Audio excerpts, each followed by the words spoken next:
This KFAN podcast is sponsored by Builders and Remodelers, exclusive Twin Cities provider of Elements Windows. Get the highest quality windows at unmatchable value. Visit buildersandremodelers.com for more details. This season, let your shoes do the talking. Designer Shoe Warehouse is packed with fresh styles that speak to your whole vibe without saying a word. From cool sneakers that look good with everything, to easy sandals you'll want to wear on repeat, DSW has you covered. Find a shoe for every you from the brands you love, like Birkenstock, Nike, Adidas, New Balance, and more. Head to your DSW store or visit DSW.com today.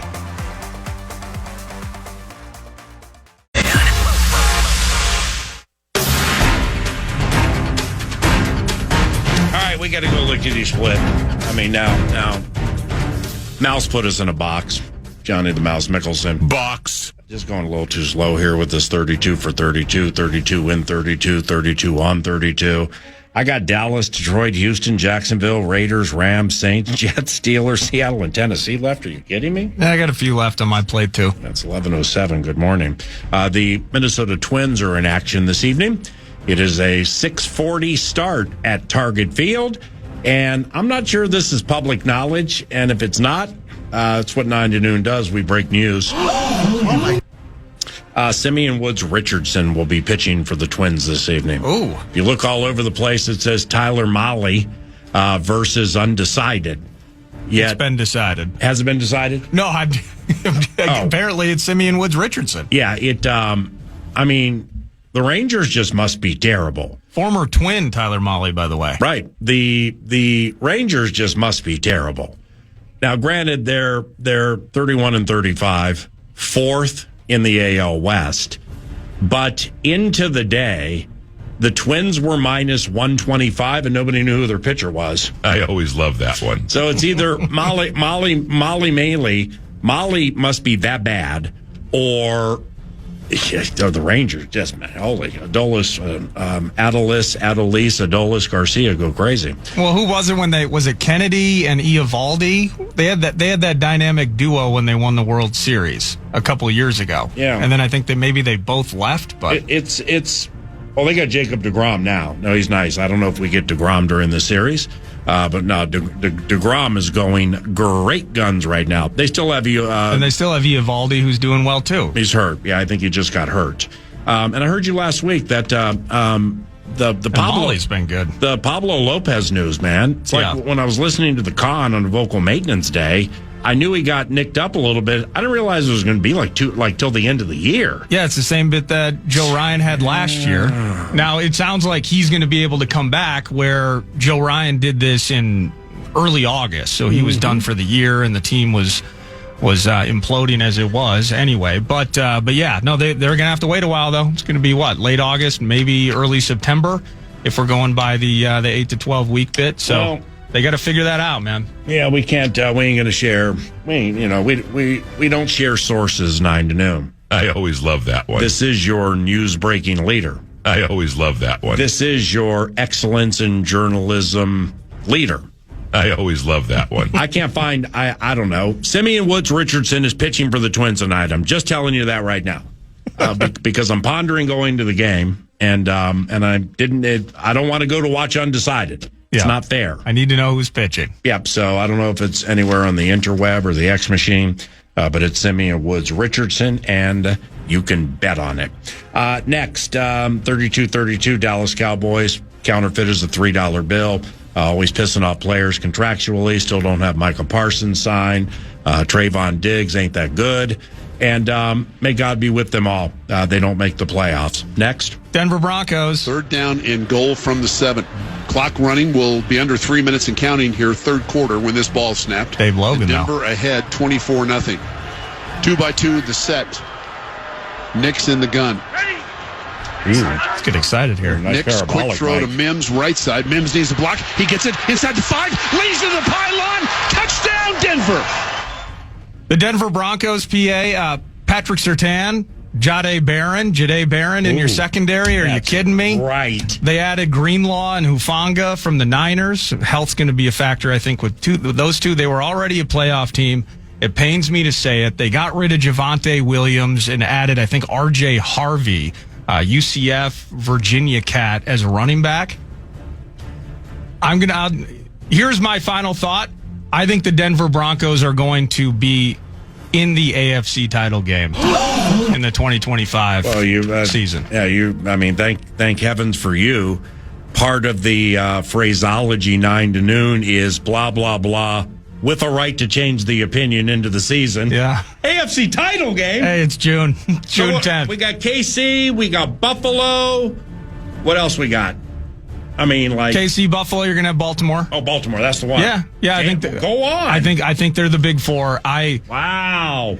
As much as I don't like the guy, what Sean Payton did with Bo Nix is brilliant. That is. And he still has a chance to get better.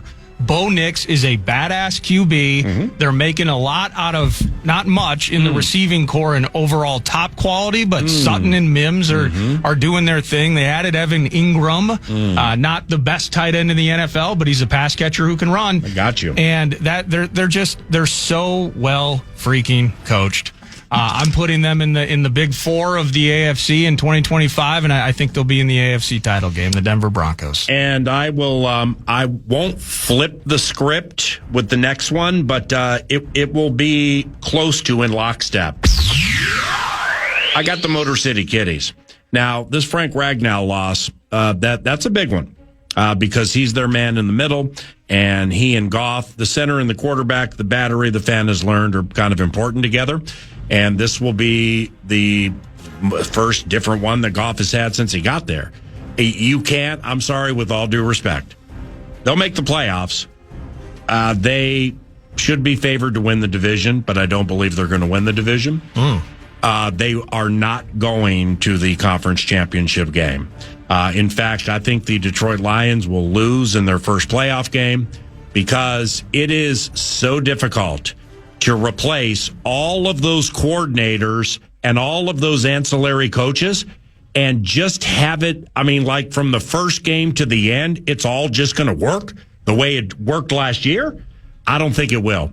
So I think they win 10 or 11, 9, 10, or 11. Their schedule is of the bear variety. It's a bear in Con's bull market. But they'll represent very well. But no, I think they are going to take a precipitous step back this year, and then they're eventually going to run into some cash situations.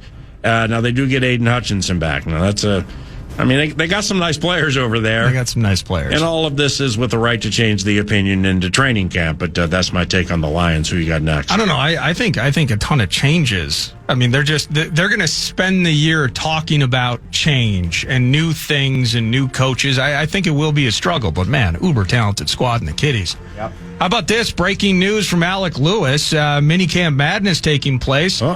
This guy, it sounds like, is getting an extension. I formation, C.J. Ham in front of Aaron Jones. Robert Tonyan, the former Packer, is the tight end right. Darnold, back to pass, looks right, sees nothing, throws left, caught, touchdown! Josh Oliver with his first touchdown this season, and the Vikings have a 13-0 lead over the 2-1 Packers, and we're still in the first quarter. So I have the Packers, and I have news about a guy who scored a touchdown on the Packers. Josh Oliver, this is courtesy of Alec Lewis. The Vikings have agreed to an extension with tight end Josh Oliver, one of the best run-blocking tight ends in the league. Also filled in well when T.J. Hawkinson was sidelined with ACL. Seemed in cards throughout entire offseason.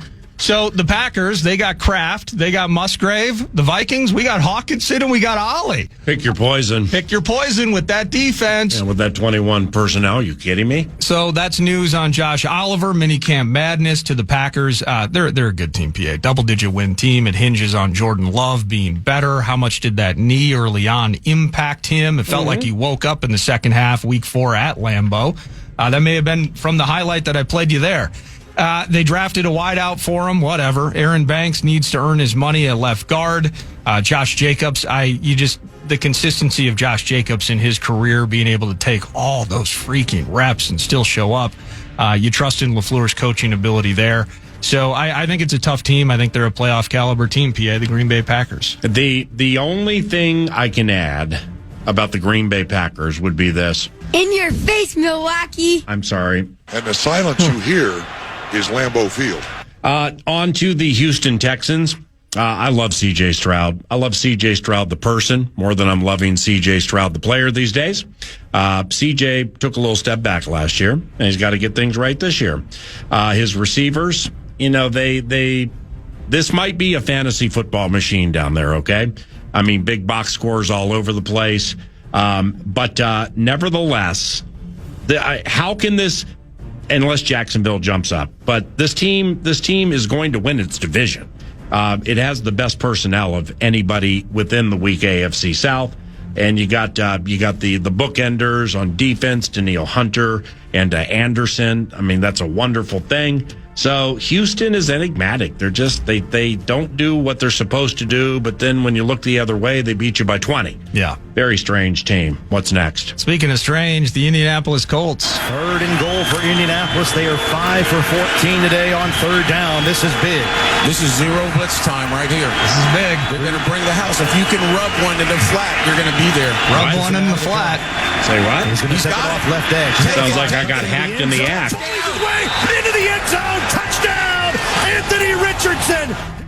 Here's the problem. I don't have any faith in Anthony Richardson, and I don't think they do, too. They do either, I should say, at least at a high level. Jonathan Taylor's sweet. They found their way to 8 wins last year. So you ain't going to have to worry about Anthony because Daniel Jones is going to start. Daniel Jones, with the money they paid him, that is a straight-up actual QB conundrum and competition down in Indy.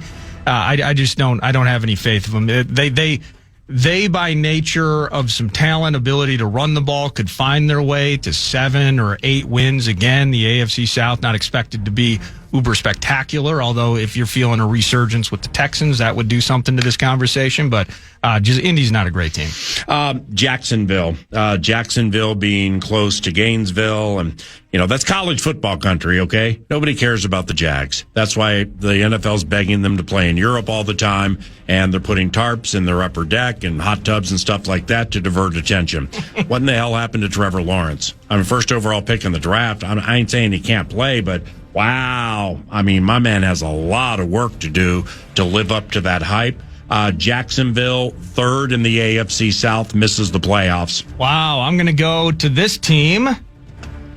Up in the backfield with Kareem Hunt. Sweet nectar. And Kareem playing in his hometown along with Kelsey. The best. 1st and 10 play. They swing it on the near flat with a screen. Worthy 15. And now we're swinging it on the near flat. Touchdown!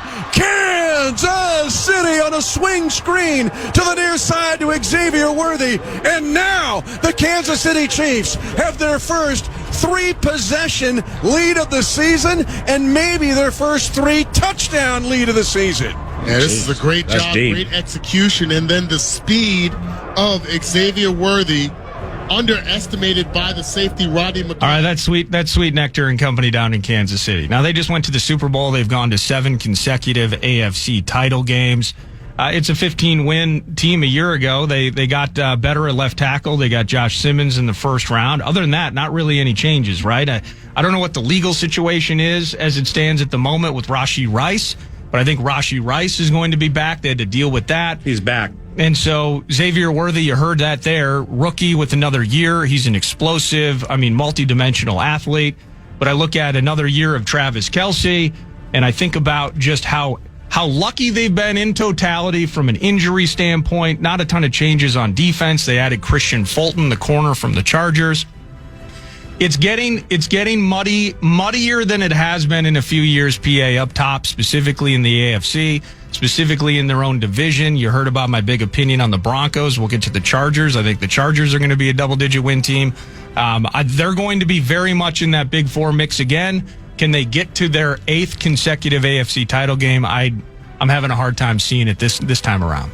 8? It would be 8 consecutive? I believe it's 8 in a row, yeah. Woo! It's 8 in a row if they go again, yeah. There never has been a team better in the history of the National Football League at swinging it in the flat. Isn't that something? Compared to the Kansas City Chiefs. They get hacked in the act. It's unbelievable. The Las Vegas Raiders, Pete Carroll's their coach. I love Pete Carroll. He's going to get good run out of them. But the best thing about the Raiders is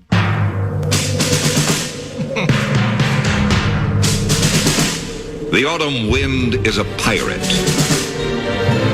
blustering in from sea. With a rollicking song, he sweeps along, swaggering boisterously. His face is weather-beaten. He wears a hooded sash with a silver hat about his head and a bristling black mustache. He growls as he storms the country, a villain big and bold. And the trees all shake and quiver and quake as he robs them of their gold. The autumn wind is a raider, pillaging just for fun. He'll knock you round and upside down and laugh when he's conquered and won. Ashton, Genty or not, looks like a 5-win team. Who's next? It's going to be the Los Angeles Chargers. And the LA Chargers, PA Omarion Hampton, the rookie out of North Carolina. He's going to get the rock a ton this year with Harbaugh.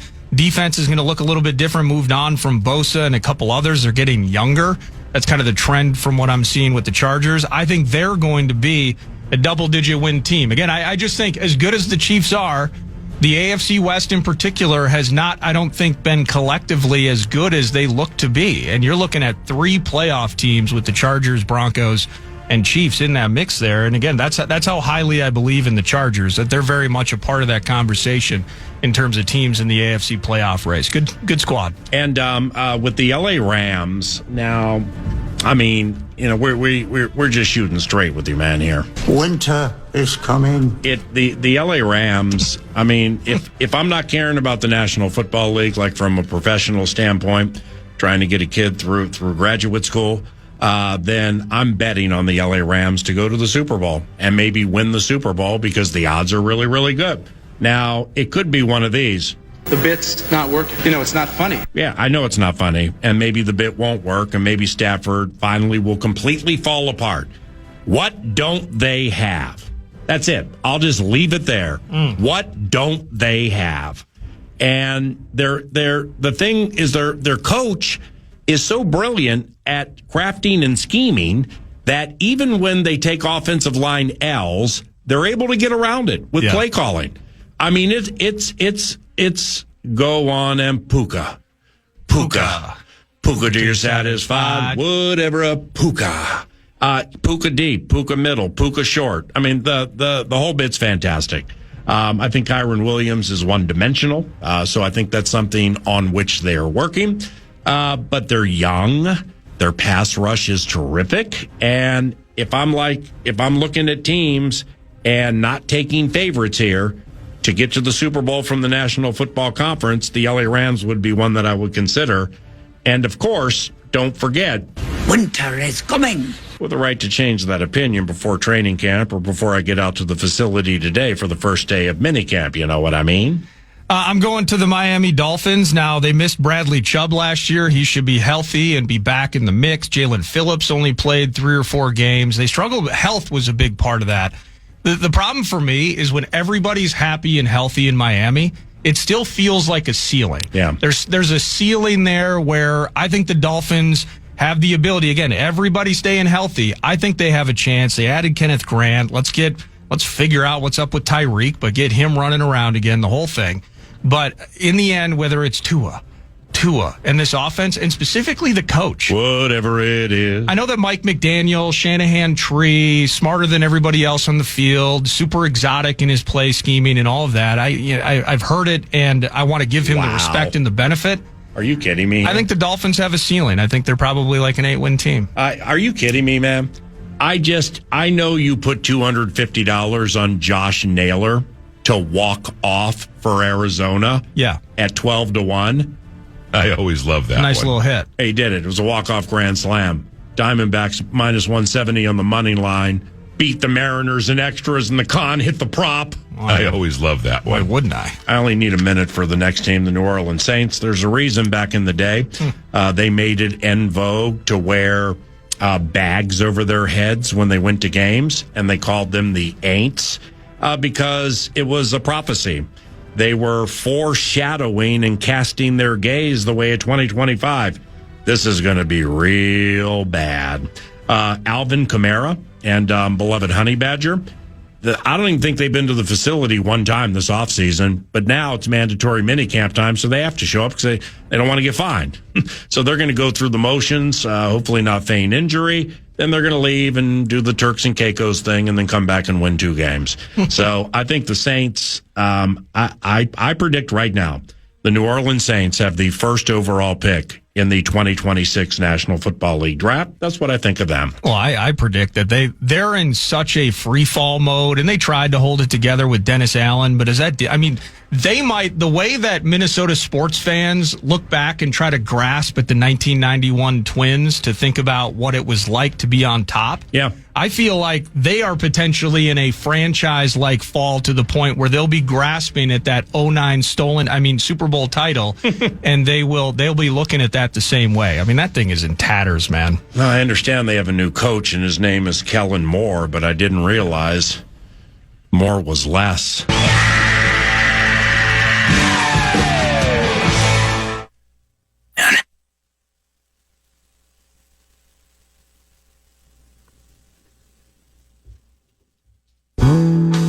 Dramatic pause. Sorry about that. Welcome. I can't wait. Welcome back to 9 to noon. Here we are.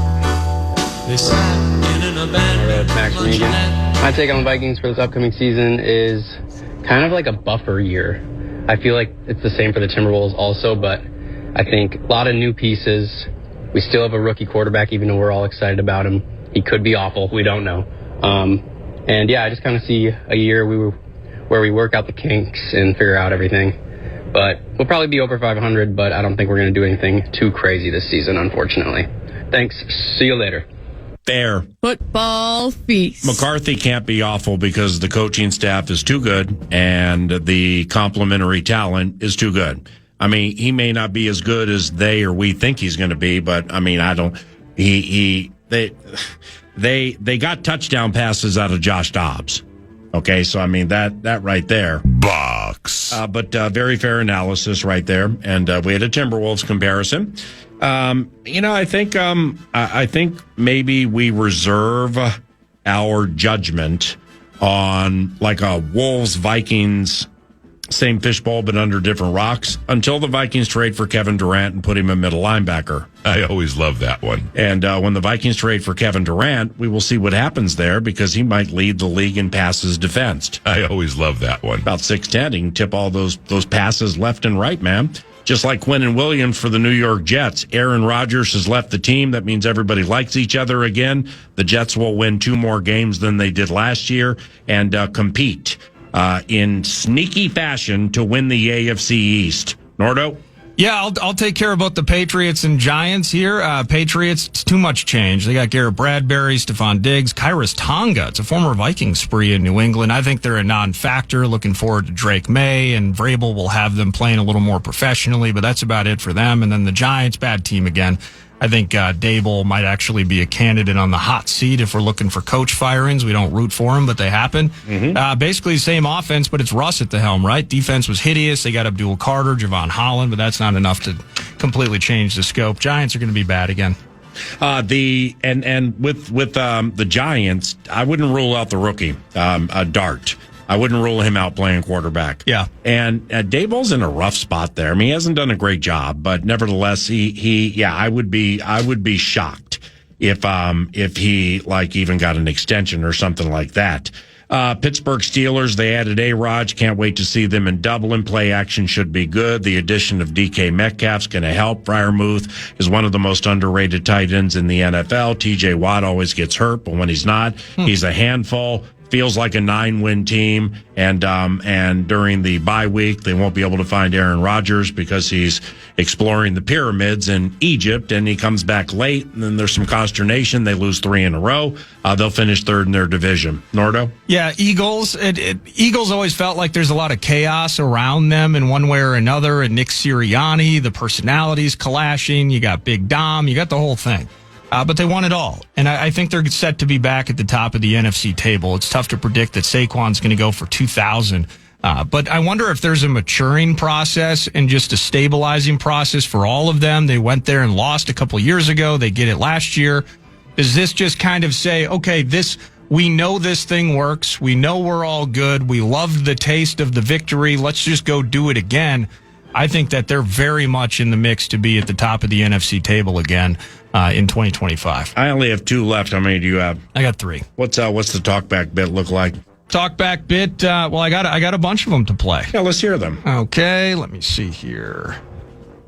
What's up, PA, Nordo, and good morning. Good morning. I wouldn't consider this elite, but it seems pretty clear, and there's really not a whole lot to say. Vikings are going to go as JJ goes. If he does above average, we're going to be a great team. If he does average, we're probably going to be an average team.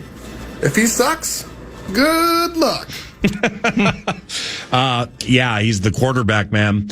I'm really, really excited to watch J.J. McCarthy. Yeah. And, I mean, that would be the case. Hey, shocker, God's cartoon character and Barney the Purple Dinosaur is excited for a Viking season. Okay. Well, it's different because he's a kid. I mean, we in my whatever years calling games with this team, we've never had one of these. Never had one of these, have we? No. 22-year-old, no.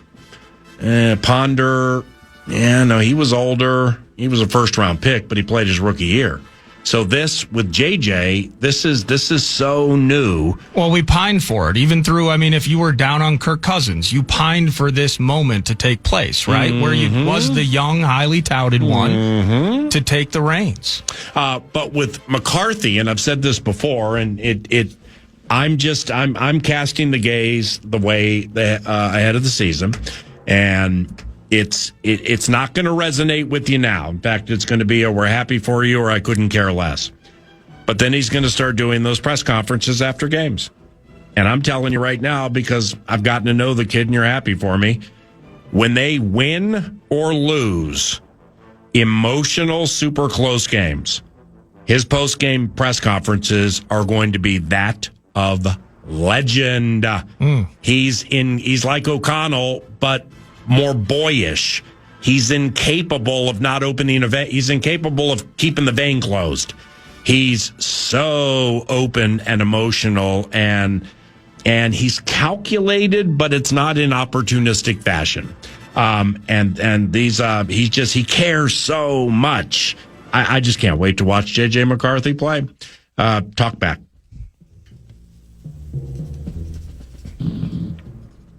Oh, let's try this one here. There we go. PA Nords, it's your boy Aaron from Little Canada. I'm going to try not to be too basic with my Vikings takes, but up until the 2025, I think the trenches is obviously the biggest one that's going to be important. Grenard, Allen, Hargraves, Van Ginkel style. And then JJ. I mean, I remember watching him against the Gophers. The slithery nature of his pocket escapability, his ability to keep his eyes downfield, pretty pumped. He's the real deal. Whoop 'em Van Ginkel style. Forgot about that one. Whoop 'em Van Ginkel style. Love the talk back next. Hey, Paul Nordo, I'm going to try and make this quick. This is how I see the NFC North panning out the way things stand right now. Vikings finish on top. A lot of it depends on McCarthy, but he seems like he has all the talent, and he's got a great supporting cast. Followed by the Packers. Still a great team, even if their cornerback room looks a little sus. Followed by the Lions. They got a rough schedule ahead of them. New coordinators. They lost their center. They're in for it. Followed by the Bears. New coach, pretty much a brand new team. I like that. It's outside of the box. And the teams don't need to finish exactly where you said, but you took a chance. And like with Nordo earlier saying, I think the Denver Broncos are going to go to the AFC Championship game. I like that, even if people are wrong. Because it's out of the ordinary, and there's just so much of the ordinary every single day. And my man took a chance with putting the Lions in third in the division. That's pretty cool right there. Speaking of third in the division, well, that's where Nordo's going to have the San Francisco 49ers, because I have Seattle second in the NFC West. And Seattle is another team on the Minnesota Vikings schedule. Shockingly, we're going to the Cappuccino Capital. Shockingly, the next time we have Softy on, he'll be incredibly loud, yelling into his phone, and then the interview's done, and he texts me 15 seconds later saying that was good, right? But Seattle with Sam Darnold at quarterback. Now this is This is not FIVA, Fairness in Vikings Act, okay? We're not backpedaling here because Darnold is no longer part of the covenant. I'm just telling you right now, there's going to be a massive fall-off with Sam Darnold, with the Seattle Seahawks. And everybody who formulated the foolish opinions into last season that, hey, running double moves with Justin Jefferson and, let's say, T.J. Hawkinson really reminds me of what Sam had in Carolina with Ian Thomas and Robbie Anderson. I mean, those were dumb. So then we saw what we saw last year. But then we saw what we saw last year at Ford Field and at Glendale. All right? Just keep that in mind. So I think there's going to be a precipitous fall here, and it's probably going to keep Seattle out of the playoffs. The con. The Niners, McCaffrey back and healthy. You replace Debo. I guess Ricky Pearsall's going to step in and step up the workload. Lots of new faces on defense. They're going to be relying on several rookies defensively. There's part of me, as much as I respect the heck out of Shanahan, that there's an expiration date on this just kind of reloading and reemerging as a dominant force in the NFC. I know they're going to be, it's Brock Purdy's show. I just don't think the show's going to be that particularly good. I actually do have them third in the NFC West. And speaking of shows not being that good, Tennessee Titans. I mean, it was so bad last year. They had the first overall pick in the draft. If I'm Cam Ward, the former Cane, I send a Christmas card to Shedeur Sanders every single year with a $5 bill in it. And I thank him for being as polarizing as the media and public have made him. Because go ahead and find me a Cam Ward story anywhere on the internet that's where, like, the first overall pick being a quarterback, that's supposed to be everywhere with mandatory minicamp. I mean, Cam Ward, he's in a wonderful spot. I mean, the pressure has been taken off the young man because of Shedeur. But his team's talent poor for now. The more I get to know about Cam Ward, the more I learn about him and what he did in college and having it translate to the National Football League, the more I like Cam Ward. Extremely gifted, very, very gifted in a lot of facets. But you know what? There have been a lot of super talented, gifted players in the National Football League, and they just couldn't get out of their own way. And they last like the average 3 3/4 years. Cam Ward won't be one of them. I can't put him on a cinch as a success in the NFL because of the place he's starting, and they got a lot of work to do there. But down Nashville way, he's going to make them proud, and he's going to give them reason to cheer when they go to the games because he does have an exciting flair to him. With all that said, they still finish last in their division and are picking in the top 3 next year. Whew. You have anything left? Yeah, final 2, the Bucs. I look at them similarly to the Falcons. We talked about it. It's a middling NFC South, and both the Falcons and the Bucs will have a chance to take that. Baker's tough mentality on that team, but talent, again, another team with a ceiling. Washington Commanders, I almost think good gets better, man. I mean, talk about being excited to see J.J. McCarthy finally getting chances. Yeah. Year 2 of Jaden Daniels should be fun. They bring Debo in there. Laramie Tunsil, let's watch out for those penalties. But they got to figure out and make Terry McLaurin healthy. A lot of new faces on defense. So there's going to be some change there. Can't put them in the NFC title game again, but I think they're going to be good for the next several years. Damn. And Bucs middling, Commanders, good potentially gets better. This home schedule, though. I mean, Atlanta, that's Atlanta. All right. Michael Penix, great. Cincinnati, the bomb. That is the bomb home game. Eagles, the bomb. Ravens, fantastic. Bears here, fantastic. Commanders, off what Nordo just said, fantastic. Lions here, fantastic. And then Packers here to close it out. Damn, that's a nice home schedule. Indeed it is. 45 minutes past the hour. This is 9 to noon. Your audio leader for this time slot, if only at KFAN, The Fan. I can't wait until tomorrow. 'Cause tomorrow might very well be too late. Alrighty now. I can't wait until tomorrow. We have a talk back to close festivities. You happen to have one at your fingertips. If you don't, that's totally fine. I apologize. I just closed it out. There were some jumping in. They're not happy. We didn't mention Ladd McConkey enough today. There were some big opinions popping through. Always appreciate the talkbacks. Yep, I understand. But we can't ignore big news from the world of sport. Josh Oliver got a contract extension for the Minnesota Vikings. The Boston Red Sox have some player debuting today who's like the number one prospect in the history of prospects in the history of minor league baseball. But nevertheless, there's a certain player who's practicing again for the Indiana Fever, and to beat her, you have to cover more ground than Lewis and Clark. Have a great day. God bless all of you. Bye-bye.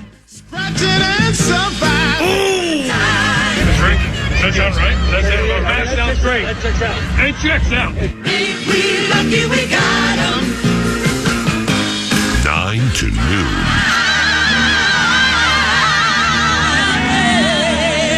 If it's good news or money, leave a message. Podcast today's Paul Allen Show, or listen back to previous show and interviews by going to the iHeartRadio app or KFAN.com. Does Friendly have a taste? If it does, it's probably like Hello's peppermint-flavored anti-plaque and whitening toothpaste. Brush away plaque, show tartar who's boss, and remove surface stains to naturally whiten. Hello's thoughtful and flavor-forward products make brushing your teeth feel like a confetti-filled bathroom dance party. So say hello to Hello with the always cruelty-free, never tested on animals toothpaste that's made to spread smiles. Visit HelloProducts.com and let Hello add some everyday yay into your life.